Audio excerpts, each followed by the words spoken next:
Picture this. You're inside an ultra-exclusive VIP lounge, music blasting, drinks moving fast, everybody feeling untouchable. Then suddenly, dead silence. Why? Because Michael Jordan is standing inches from Rich Paul's face, and there's zero smile in sight. This is not a casual handshake moment. MJ's hand is locked on Rich's shoulder, like he's seconds away from putting him through a wall. And that look on his face? The same one he had before shutting down the Pistons in '91. But I just think LeBron's antlers is in platinum and Michael's may be in gold. Why? Because when you think about, he had to be compared to Mike. Who did Mike have to be compared to? Talk about it. This was the moment the GOAT finally snapped at the guy who's been poking at his legacy for over a decade. Rich Paul looked like he wanted to disappear because podcast takes and whiteboard logic mean nothing when the real god of basketball is breathing right in your space. And wait until you hear the wild stuff Rich has been saying about MJ. These people had basically not even careers or high-paying jobs. They just had hustles. So now when you bring forth the crack epidemic, it created a revenue stream amongst a group of consumers that, number one, would have never had that dollar to spend. Behind closed doors, this goes way deeper, from linking Jordan to the crack epidemic to boldly claiming MJ isn't the greatest player ever. Yeah, he really said that. If you think the GOAT debate is just about rings and stats, you're missing the real war happening in the shadows. There's been a calculated push by Clutch Sports to rewrite basketball history before LeBron James officially steps away from the game. And honestly, it's starting to look desperate. And you used me as an example because I was sitting in front of you. You said, it's not that Michael Jordan did this, it's that the influencer who had the BMW or whatever you said, like Max with the fly girl and the BMW. So you're saying what that I was saying was the hustler. To understand why Michael Jordan was basically ready to crash a Miami gala to confront Rich Paul, you have to rewind the non-stop trash Rich has been feeding people for years. It all kicked off with that ridiculous platinum antlers take back in 2023. Rich went on a podcast and claimed LeBron's journey was harder because he had to live under Jordan's shadow straight out of high school. Think about that for a second. He's trying to convince you that carrying hype is heavier than actually dominating grown men for 15 straight years. Like calling yourself the chosen one on a magazine cover is tougher than surviving nightly punishment from the bad boy Pistons. That logic doesn't hold up, and Jordan clearly wasn't buying it either.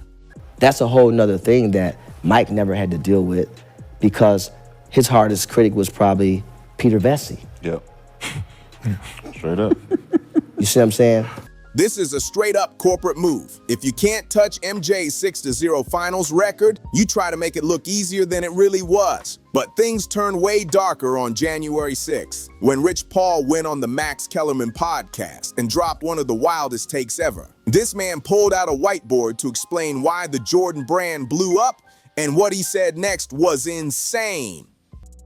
That one right there made me the greatest player of all time. For so many reasons.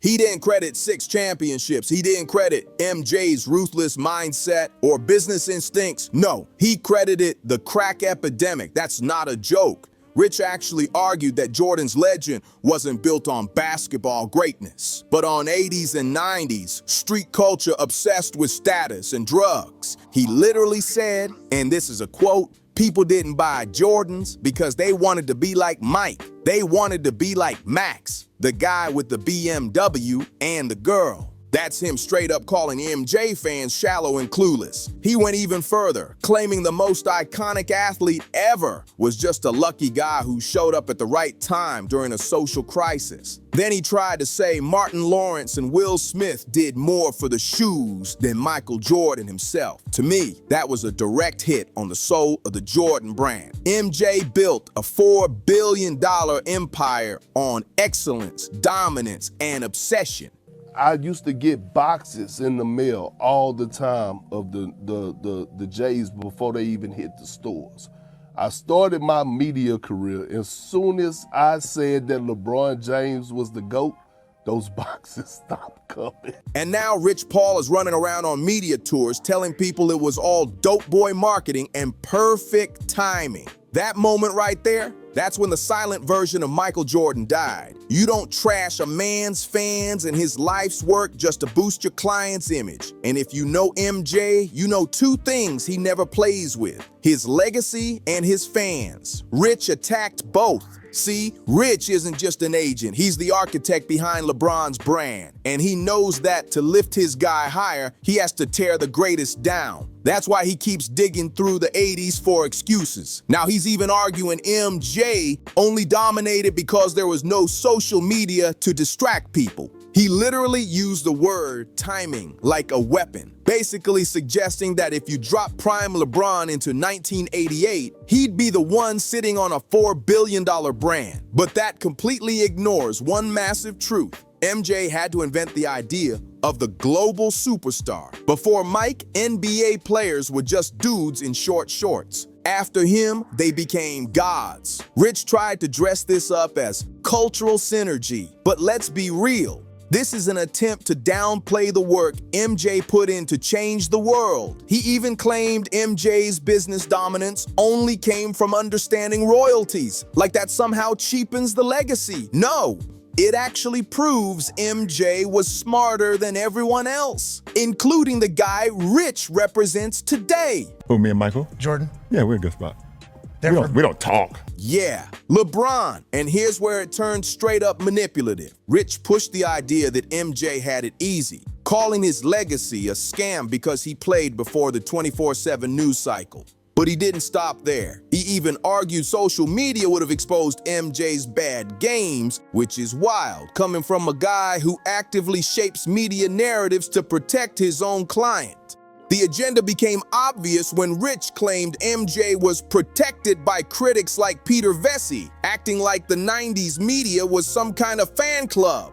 Anyone who lived through that era knows that's nonsense. You see the pattern now. Every time Rich speaks, he plants a seed. If it's not MJ was lucky with timing, then it's MJ was a product of the streets, or MJ had it easier. It's slow drip poison meant to weaken the foundation of Michael Jordan's legend. All of this is designed so when LeBron finally retires, crowning him the undisputed GOAT feels smooth and natural. But Michael Jordan spent his whole life reading traps on the court, and he saw this one coming from a mile away. So when MJ grabbed that shoulder in Miami, he was sending a message. Buy all the podcasts you want, control the media, bring every whiteboard you've got. Some legacies can't be rewritten. But here's what you can't buy: the feeling people had watching MJ in '98. And once we dig into the real numbers from that era, the truth gets scarier than the myth itself. If you think that charity confrontation was just a hallway moment, think again.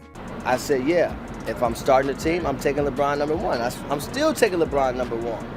And I would take MJ to take the last shot. Wait until you hear what MJ really said about the future of the Clutch Empire. Sources close to the situation say MJ just made a move that could leave LeBron without a single ally inside the league office. It all happened at a private charity event in Miami, inside an undisclosed VIP lounge. January night, music hitting so hard you could feel it in your teeth, and the room packed with NBA legends and Hollywood elites. I'm talking the top of the top, the real power crowd. But the second MJ stepped into Rich Paul's space, that polished Hollywood protection cracked instantly. Rich is used to being untouchable, the mastermind who moves LeBron like a chess piece and hides behind press releases. But MJ is pure predator energy. According to insiders, Michael didn't raise his voice. He didn't need to. He stood there calmly, unlit cigar in hand, staring Rich down like he was back in Akron selling jerseys out of a trunk. No yelling, no show, just pressure. Then MJ leaned in and dropped the line that froze the entire room. You can buy the media, you can buy the shoes, but you don't get to buy my history. In that moment, MJ wiped out everything Rich spent 15 years building. Witnesses say Rich just stood there, drink shaking in his hand, eyes empty, looking like he wanted to disappear into the floor. And that's when everyone in the lounge realized some legacies don't bend and some doors close forever. He's used to dealing with GMs and owners who follow corporate scripts, but Jordan doesn't play by those rules. And MJ still wasn't finished. He leaned in closer and dropped the final line. You don't get to rewrite my life just because you can't sell yours. That wasn't trash talk. That was a Godfather-level message. That single sentence crushed the entire clutch strategy. But we know who the best player ever is. His name is LeBron James. MJ basically told him this: if LeBron's story was really better than mine, you wouldn't need a podcast tour just to tear me down. And let's be honest, that statement wasn't wrong. Jordan released Rich's shoulder, took a slow pull from his cigar, and walked off like the king he is. But if you think MJ stopped there, you clearly don't understand the black cat. While Rich was trying to collect what was left of his pride, MJ was already on the phone. Rumors say he made a move that could leave LeBron without a single ally inside the league office before the retirement tour even starts. And don't get it twisted, this isn't just Rich Paul talking. LeBron has been playing his own game for years, just quieter and more passive-aggressive. He won't say it to MJ's face, but he's been sneaking little jabs for a long time. It became obvious after the 2016 Finals comeback. Everyone remembers that moment on More Than an Athlete when LeBron stared into the camera and called himself the greatest player ever. That wasn't confidence. That was insecurity showing. Michael Jordan played 15 seasons, won 6 championships, and never once had to announce himself as the GOAT. He didn't sell the crown. He took it. And that's the difference that no podcast, no whiteboard, and no media push can erase.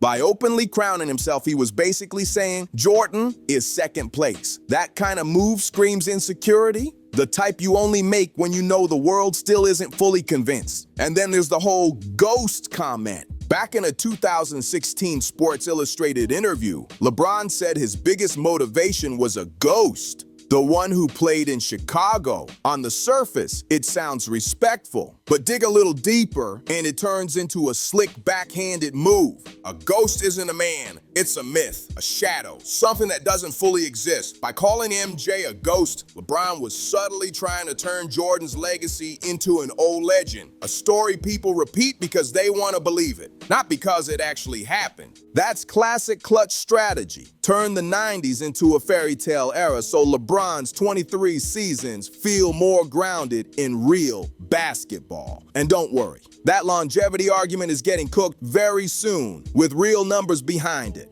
If you want proof that Michael Jordan sees straight through this fake humility act, just look at what happened to Kendrick Perkins. Big Perk was once a full Jordan Brand guy. Signed for years, getting boxes of fresh J's before they even hit stores. The second he switched sides and started yelling that LeBron was the undisputed GOAT, those boxes stopped coming. Perkins even confirmed it himself on national TV in March 2025. Michael Jordan isn't some detached billionaire relaxing on a golf course. He's a competitor who takes everything personal. When people he supported start throwing shots at his legacy, it sends a clear message to the league. You can pick your side. Just don't expect to wear the king's shoes while trying to take his crown. And the wildest part of all this, LeBron's still trying to play the I'm just a fan card.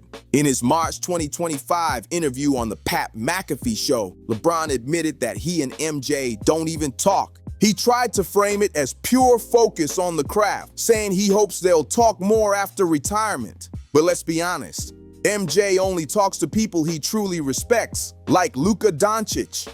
If Jordan isn't talking to LeBron, it's because he sees straight through the image. MJ is untouchable in sports for a reason. He knows the second he opens that door, the clutch machine turns it into content for the next documentary. That's why he keeps his distance. Silence is control. Remember how Rich Paul keeps pushing those 23 seasons every chance he gets. Let's talk about why. He's desperate to sell longevity because once you focus on peak, real peak, the comparison falls apart fast. When you look at what a human can do at the absolute height of their power, LeBron isn't just behind Jordan. He's not even in the same atmosphere. That's why Rich wants you staring at totals, career points, and accumulated stats. Accumulation is the only lane where LeBron wins. But in Jordan's world, and in any real NBA locker room, nobody celebrates how long you survived. We celebrate what you did to the man standing across from you. Now let's talk about 1988, the most terrifying single season in basketball history. Michael Jordan didn't just win MVP, he won Defensive Player of the Year and led the league in scoring with 35 points per game.